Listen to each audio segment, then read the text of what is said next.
2020 সালে একটা মেয়ে এবং একটা ছেলের জীবনে ঘটে যাওয়া ছোট্ট একটা গল্প আজকে তোমাদের মাঝে তুলে ধরতে চলেছি। সামান্য একটা ফ্রি ফায়ার গেম থেকে যে দুটো মানুষের জীবন কোন জায়গায় নিয়ে যে ফেলতে পারে সেটা আজকের গল্পটা শুনলে বুঝতে পারবা।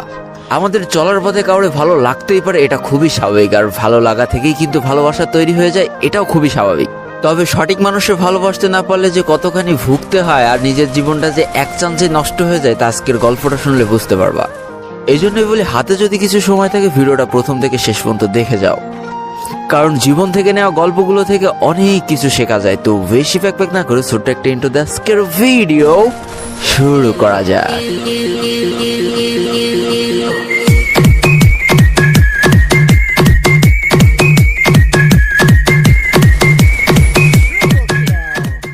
আজকের গল্পটা শুরু শুভ এবং পরীকে নিয়ে। শুভদের পরিবারে বাবা, মা আর শুভর একটা ছোট ভাই। শুভ ছিল মধ্যবিত্ত ঘরের মধ্যবিত্ত সন্তান, দিন আনি দিন খায় খুব ভালোই চলে যাচ্ছিল। শুভর বাবা ছিল একজন ব্যবসায়ী। অপরদিকে আমাদের পরিদের সংসারে খালি বাবা, মা আর পরি একমাত্র সন্তান। তারপরে অভাব যেন কোনোভাবেই তাদের পিছু ছাড়তো না। বলে রাখাই ভালো, পরিরা কিন্তু ছিল একেবারেই নিম্নবিত্ত পরিবারের একজন মানুষ। পরির বাবা ছিল একজন নাইট গার্ড। পরিবারটা ছোট হলেও পরির পড়ালেখার খরচ জোগাইতে হিমশিম খেয়ে যেত পরির বাবা। শুভ ফ্রি ফায়ার খেলা শুরু করে 2018 সালের ফেব্রুয়ারি মাস থেকে। শুভর ডিভাইস মোটামুটি ভালো থাকায় সে আস্তে আস্তে ভালো প্লেয়ার হওয়া শুরু করলো, মোটামুটি ভালো খেলা শুরু করলো। এদিকে আমাদের পরি এই ফ্রি ফায়ার গেমটার সাথে পরিচয় হয় 2019 সালের অক্টোবর মাস থেকে। যদিও তার ফোনটা অনেক লো থাকায় সে খুব ভালোভাবে খেলতে পারতো না।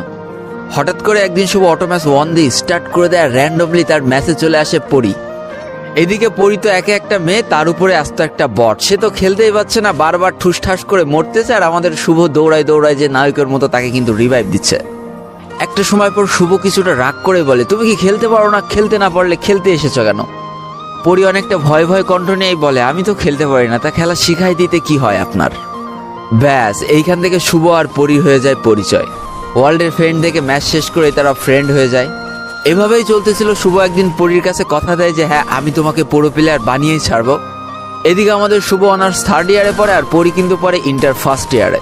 এভাবেই তারা গেম খেলতে খেলতে একটা বছর পার করে ফেলে। গেমের ফ্রেন্ড থেকে বাস্তব লাইফেও তারা এখন অনেক ভালো একটা ফ্রেন্ড।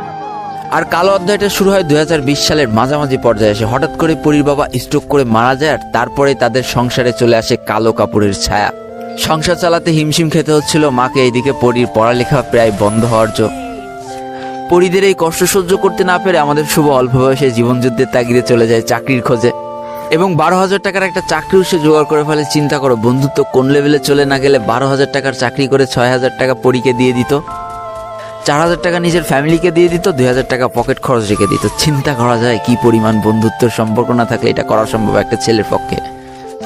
যাকে এইভাবে শুভর ইচ্ছায় পরির পড়াশোনা চলতে লাগলো আর এইভাবে আস্তে আস্তে তাদের মধ্যে ভালোবাসার সম্পর্ক তৈরি হয়ে গেল। আর বলে রাখা ভালো, একটু একটু করে টাকা জমে শুভ কিন্তু পরির জন্য একটা নতুন ফোনও কিনে দিয়েছে, যার জন্য পরিও কিন্তু এখন অনেক ভালো প্লেয়ার হয়ে গিয়েছে। এইভাবে তাদের জীবনটা বেশ চলছিল। তবে শুভ কিন্তু তার পড়াশোনা ছেড়ে দিতে বাধ্য হয়েছে চাকরির প্যারার জন্য। যাক, তারপরেও দিন শেষে পরি তো সুখে থাকছে, এটা দেখে শুভ অনেক হ্যাপি। কিন্তু আসল বেইমানিটা শুরু হয় এইবারই। এতদিন গল্পেই শুনেছি ভাই হিপ হপের পাওয়ার আছে, সাকুরার পাওয়ার আছে, হিপ হপ দেখলে নাকি মেয়ে পটে, কিন্তু এটা যে বাস্তব লাইফেও কারোর জীবনে এইভাবে ঘটে যাবে এটা আমি কখনো চিন্তাও করতে পারিনি।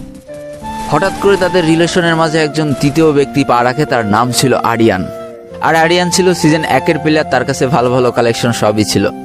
আর আরিয়ানের সাথে পরির বন্ধুত্ব হতে খুব বেশি একটা সময় লাগে না। আর এইখান থেকেই পরির পরিবর্তনটা শুরু। শুভ সারাদিন চাকরিতে থাকতো, পরীকে টাইম দিতে পারতো না, ঠিকমতো গেম খেলতে পারতো না। আর এই সুযোগটাই পরি কাজে লাগাতো। পরি সবসময় আরিয়ানের সাথে গেম খেলা শুরু করে আর ক্লোজ হতে শুরু করে। আর এই ব্যাপারটা হঠাৎ করেই শুভ একদিন জেনে যায়।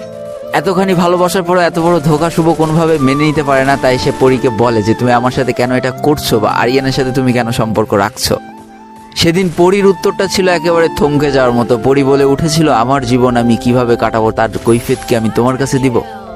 এই কথাটা শোনার পর শুভর পাটতলা থেকে মাটি সরে যায়। হায় রে, যার জন্য করলাম চুরি সেই বলে চোর, যার জন্য এত কষ্ট করলাম সেই আজকে এত বড় একটা কথা বলে দিল। তারপরে যখন শুভ পাগলের মতো এ দরজায় ও দরজায় ভালোবাসা ভিক্ষা চেয়ে বেড়াচ্ছিল, ভালোবাসার জন্য অঝরে কান্না করছিল, তখন দেখা যায় পরীর আসল চেহারা আর ভালোবাসার পিছনে লুকিয়ে থাকা তার ঘৃণ মস্তিষ্ক। শুভর কিছু পার্সোনাল মুহূর্তের ছবি নিয়ে মেয়ে শুরু করে ব্ল্যাকমেল। হাই রে দুনিয়া, মানে ছেলেরা ব্ল্যাকমেল করে মেয়েদের নিয়ে, আর এখানে মেয়ে ব্ল্যাকমেল করছে ছেলেকে নিয়ে। কতটা সহজ সরল না হলে এটা হয়। যাকে এটা দেখার পরে শুভ মেনে নিয়েছিল, জোর করে কখনো ভালোবাসা হয় না, সবকিছু আল্লাহর উপরে ছেড়ে দিয়েছিল আর বলেছিল যাও আজকে থেকে তোমার লাইফ থেকে আমি চিরতরে বিদায় নিয়ে নিলাম। এদিকে পরি চলে যাওয়ার পর থেকে শুভ অনেক ভেঙে পড়েছিল, চাকরিও ছেড়ে দিয়েছিল, কাজকর্ম ছেড়ে দিয়েছিল, পড়াশোনা সব ছেড়ে দিয়েছিল, এক কথা তার জীবনটা আস্তে আস্তে ধ্বংসের দিকে চলে যাচ্ছিল। আরিয়ানের দেওয়া লিপস্টিকে পরির ঠোঁট তো ঠিকই লাল হচ্ছিল, কিন্তু আমাদের শুভর ফুসফুস কিন্তু দিন দিন কালো হয়ে যাচ্ছিল ধূমপানের টানে। তার কিছুদিন পরে খবর আসে পরি নাকি আরিয়ানের সাথে বিয়ে হয়ে গিয়েছে, তারা অনেক সুখে আছে। তবে ভাই জীবনটা এতটাও সোজা না, কাউরে কষ্ট দিয়ে কখনো সুখী হওয়া যায় না। প্রকৃতির প্রতিশোধ বলে একটা কথা আছে, লোকের মুখে শোনা যায় প্রকৃতি সাময়িকভাবে ছাড় দিলেও কখনো ছেড়ে দেয় না। তারপরে শুভ হঠাৎ করে একদিন শুনতে পায় আরিয়ান নাকি অ্যাক্সিডেন্ট করে তার 2 পা হারিয়ে ফেলেছে। হায়রে নিয়তির খেলা, শুভরে কষ্ট দিয়ে পরি অনেক সুখে ছিল। সব এক নিমেষেই শেষ। তবে এই গল্পটা শুভ যখন আমার কাছে বলেছিল তখন কাঁদতে কাঁদতে সে লাস্টে যেই কথাটা বলেছিল এটা শুনলে তোমরা সবাই অবাক হয়ে যাওয়া।